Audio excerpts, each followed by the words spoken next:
type level that we spent about a year sort of working the workflows and some of the technical issues out. But I want to sort of show some of the aspects of it, and also show you that what you saw in that movie was actually game assets.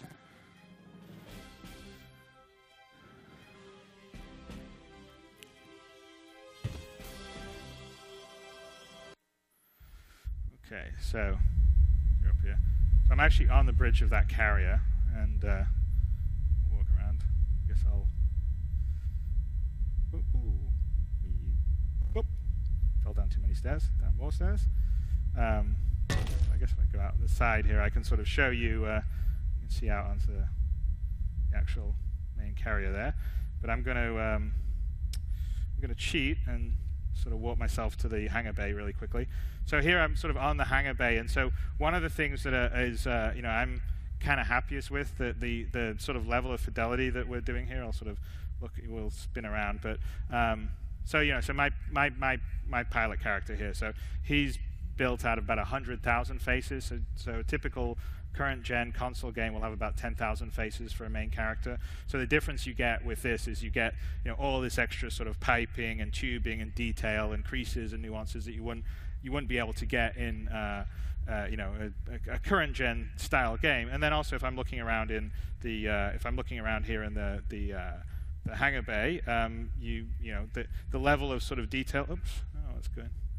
Prototype was still working, but you're looking around here in the level of detail, but the actual hangar itself is about just under about 2 million polys, and each one of these ships themselves, if we go take a look at them, I'll get into one to fly, they're about 300,000. So the ships, that's again about 10x what you have in a current gen console game, and it just allows you to have a lot more detail, sort of the paneling and the stuff, and it all holds up really close.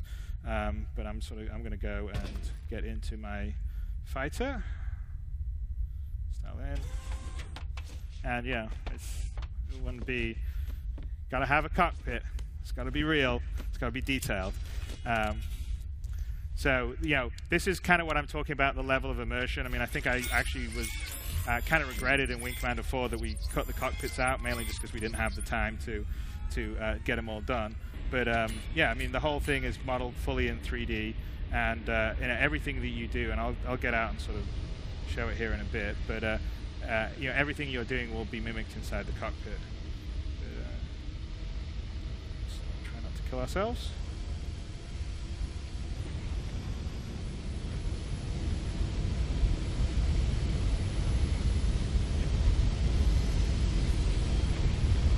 And again, so so I was walking around this cockpit, which is, actually I'll go here. Try not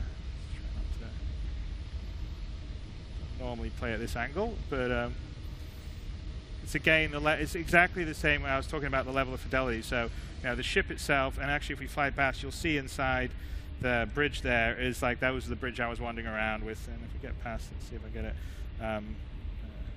See all the folks in it or not. It's kind of hard. Oops, I'm going to hit this side. That probably won't be so good. But the idea, the idea would be in the multiplayer side, you literally could be sitting in that bridge, and a friend of yours could get out in a fighter and fly around, and you could wave to each other. And it's all done at that level. So if you sort of notice, there wasn't any loading screen. It all holds up. I'm there in first person or third person at that level of fidelity, and then I get into my cockpit, and I've got let's find some light to show on it, because this is space, so there's light. But so I'm in my cockpit. So if you think Wing Commander style, I move my joystick, you can see me do everything. I can see my feet on the pedals moving back and forth, foot on the throttle, and if I'm changing something around, you'll see my thumb. So every action that you're going to do in the final game, you'll actually do. You'll see your character do it. He flips the switch. You want to turn on it. You want to turn the weapons display on. You'll have to switch. Your character will actually have to switch, and it will come out. So it's all about making you feel immersive. It's sort of like the next step of what a long time ago I did in Wing Commander, where I put you in the cockpit, and instead of saying you were 52% damaged, it was like you would see the cockpit smoking, and you would feel that. But of course, that was much more primitive. It was VGA 320 by 200. This is 1080p with millions of colors. But it's part of it's the level of detail and immersion. If I sort of come out on the ship itself. It's the same. It's like just like little things. So like silly things. But if I'm like moving my laser Gatlings around, the wires are all deforming, and if I'm flying, you'll sort of see my vectored thrust on the back that it's all sort of moving. And let's see if I go up here, shows a few things. But the idea is, this like all the craft that you fly are modeled to this sort of level of fidelity. So this particular fighter has about 300 parts, and about 60 plus of them are all sort of moving. So let's see what I'm doing if I'm push that a little bit.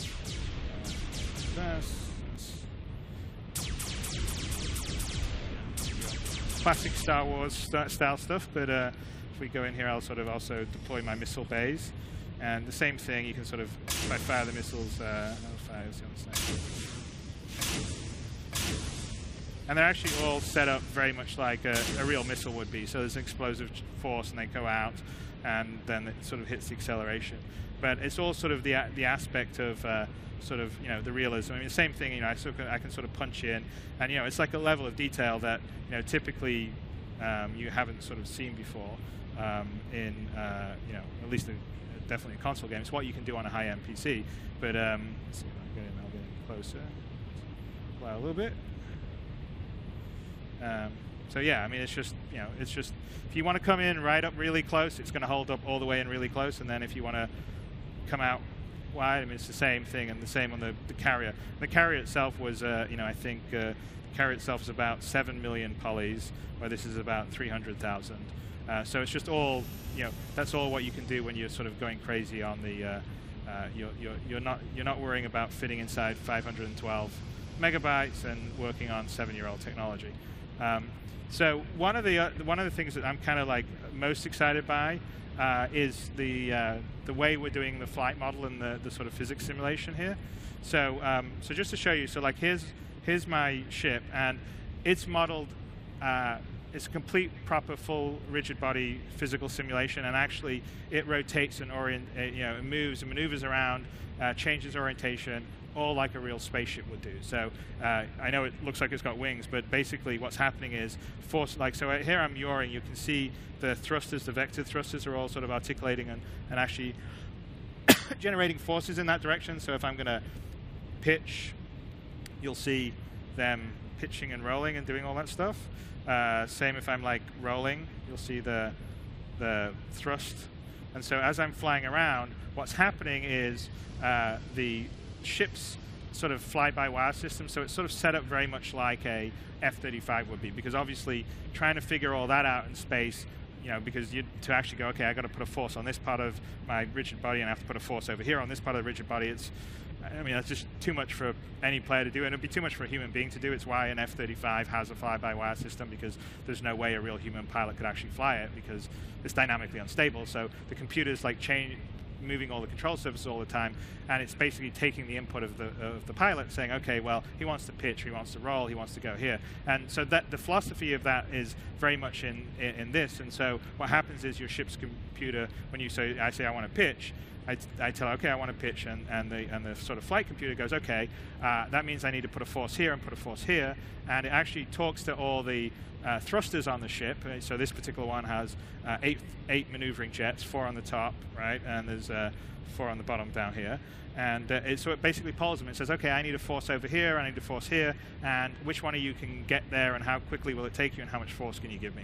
And then all the thrusters sort of give the information back to the flight computer, and the flight computer goes, okay, well, all right, I crunched all the numbers, and I need you to go here, and I need you to go here, and I need you to go here. And what's really cool about that is that in the old school of making a wing commander or a privateer or a freelancer style game, you basically said, okay, this ship would roll at 30 degrees a second, or this would pitch at 40 degrees a second. Well, with this system, there's none of that. It actually doesn't have any conception of like what your roll or pitch is. It's all based on what your mass is, what the thrusters are, kind of how quickly they can articulate, how much thrust they can deliver. And so what's really cool about that is that what it means is when you're, say, in a combat situation and you actually get, you get hit on your front top right thruster, or you get hit on your, back bottom thruster or something, it will have a completely different effect on your sort of flight envelope. So they'll, and it's a level of fidelity that hasn't been done before. And the other thing that's really cool about that is that it really plays well into the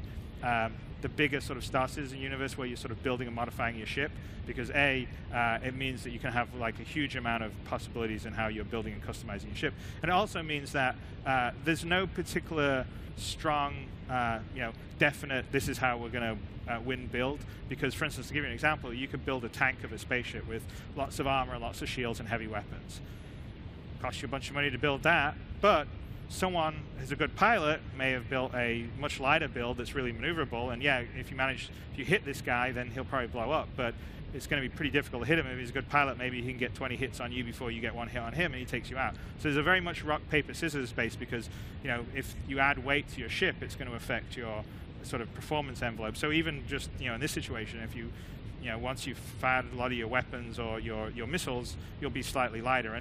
And we're also going to let you scope into it, so you don't have to do it, but if you want to, you can adjust sort of your power ratios or meters. So you can be in a tight turning dogfight, and you decide, okay, I'm going to take the risk and drop some power to my shields to put a bit more power to my thrusters to maybe try and get an extra degree or so in that turning battle. So I just think because it's built as a system, it's a lot more sort of flexible and also has a lot more combinations. So in terms of an open persistent universe, or even in terms of playing the more Wing Commander style game, I think it's going to open up a whole range of strategies and combat in space, right? So I think that's great, and that's something that obviously you can do with today's tech that you couldn't have done when I was making the last games I was making, just because it's pretty processor intensive, but now you've got the horsepower to do it. So let's see. I think just for fun, where's my carrier gone? I'm going to bring a few enemy ships in. But this part's the sort of very final bit, so the full combat stuff's not all the HUD and everything isn't fully in, but I thought it'd be fun to sort of see all the ships attacking the carrier, much like you saw in the sort of cinematic sequence, which was obviously a lot of this, but staged with nice, taking the best shots for it. Okay.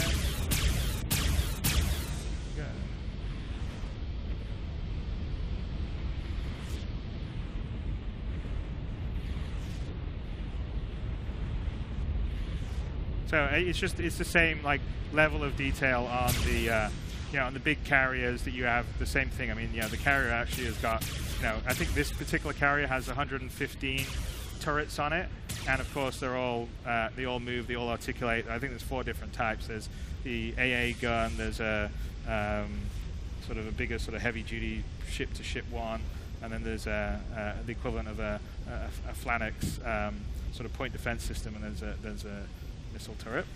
But again, like I'm saying, I mean, this is, if you saw the cinematic sequence, this is this is all the same stuff, it's the same assets and everything else. And let me see if I can get... Fortunately, this is the bit where the HUD... Oops, Daisy.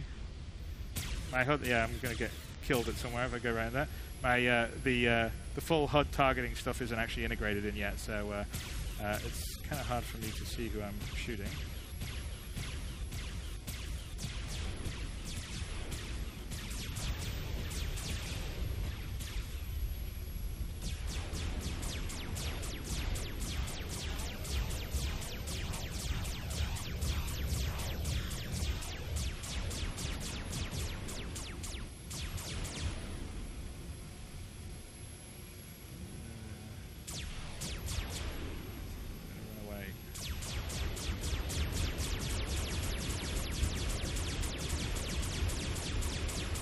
He's going faster than me. That's not fair.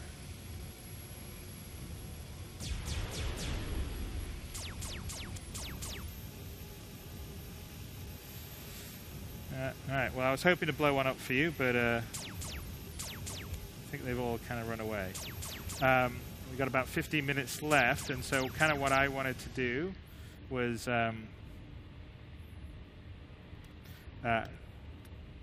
take some questions.